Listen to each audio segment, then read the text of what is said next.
বঙ্গ সেনা দিচ্ছে ডাক, বাংলাদেশকে করো ভাগ। এমন একটি বক্তৃতা কিন্তু সোশ্যাল মিডিয়ায় প্রচুর ভাইরাল হলো। হিন্দুরা চাচ্ছে যে সনাতন ধর্মের লোকরা কিন্তু বাংলাদেশে একত্রে একসঙ্গে থাকবে। তারা কিন্তু কয়েকটি জেলায় একসঙ্গে তারা একত্রে মিলেমিশে থাকার জন্য এমন একটি দাবি তুললো যে বাংলা দুই ভাগ করে এক জায়গায় হিন্দুরা থাকবে এবং এক জায়গায় মুসলিমরা থাকবে, এমন একটি কথা কিন্তু হিন্দুদের ধর্ম লোকেরা বলতেছে। তো যাই হোক প্রিয় দর্শক, এমন একটি সোশ্যাল মিডিয়ায় ভাইরাল হওয়া বক্তব্য আপনাদের সামনে তুলে ধরবো। তো চলুন কথা না বাড়িয়ে একটি লাইক দিয়ে আমরা ভিডিওটা শুরু করি। বঙ্গ সেনা দিচ্ছে ডাক, বাংলাদেশকে করো ভাগ।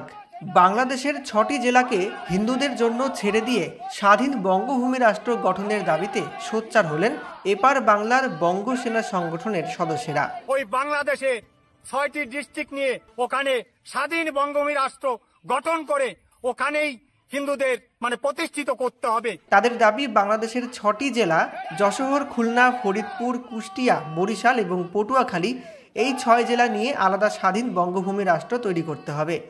সেখানেই বাংলাদেশের হিন্দুরা একত্রিত হয়ে থাকবেন।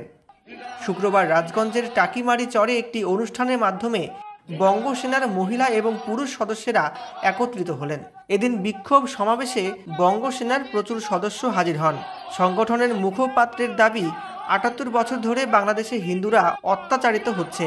সেই অত্যাচারের ভয়াবহ রূপ ধরা পড়েছিল এবার। বিগত 1 মাসে সেখানে হিন্দুদের উপর জুলুম চলেছে। এই ঘটনার প্রতিবাদে এবং স্থায়ী সমাধানের দাবিতে বাংলাদেশের যশোর, খুলনা, ফরিদপুর, কুষ্টিয়া, বরিশাল এবং পটুয়াখালী, এই 6টি জেলা একত্রিত করে আলাদা স্বাধীন বঙ্গভূমি রাষ্ট্র করে দিতে হবে।